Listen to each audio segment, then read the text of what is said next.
Hei ja sõbrad, veidi juttu sõstrapõõsa istutamisest. Tegelikult mitte. Mis selles marjapõõsa istutamises ikka nii keerulist on? Auk maasse, veidi paremat mulda või komposti ja istik maasse ongi kogu lugu. Tegelikult mõtlesin, et lobiseks teiega niisama selle videoloo taustal, sest et kui ma seda istutasin, siis oli õues tegelikult väga tugev tuul ja paraku üheaegselt seda ei olnud võimalik teha. Ma ei tea, kuidas teiega on, aga minu lapsepõlv on veel sellest ajast, kus marjapõõsaid ja teisi vilju kasvatati põhiliselt hoidiste või mahlade tegemiseks.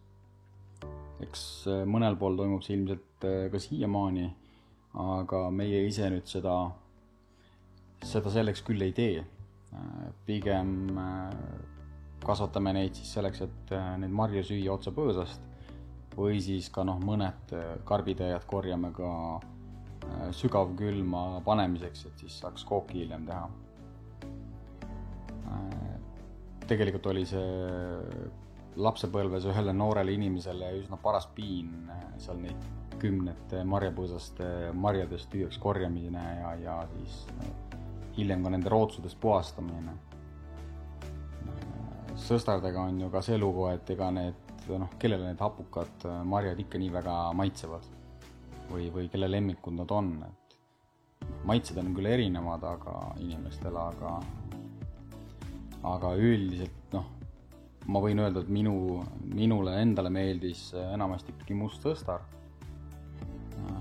Siis, kui ta on päris küps ja selline magusama poolne juba.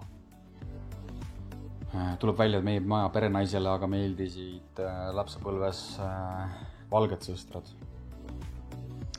Et eks me kõik siis tulemegi sealt lapsepõlvest ja oleme sealt pärit ja mingisuguse pagasiga koos elame ja siit siis ka see mõte, miks me enda aeda veel lisaks selle valgesõstrapõõsa istutame.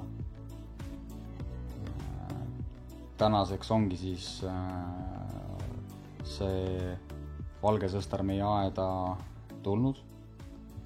Meil on juba olemas must ja punane sõstar. Need taimed küll tõime endale vanemate kodust ja nende sorti kahjuks ei tea. Oleks küll huvitav teada, aga paraku nii on. Valgesõstra tõimegi siis endale Juhani puukoolist ja sordiks on Verdavia. Miks selline valik, et lugesime kirjeldust. Pidi olema dessertsort, mille marjad on erakordselt magusad ja siis sellise kergema hapuka maitsega. Eks elu näitab, et kas siis langesime selle erakordselt magusa reklaami ohvriks või tõesti ongi nii. Saaki peaks saama juuni-juuli, aga ilmselt meie siis seda sellel hooajal väga ei näe.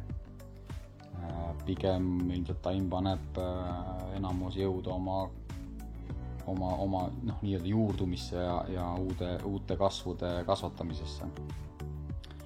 Aga eks me jagame neid kogemusi oma kanalites juba järgmisel aastal.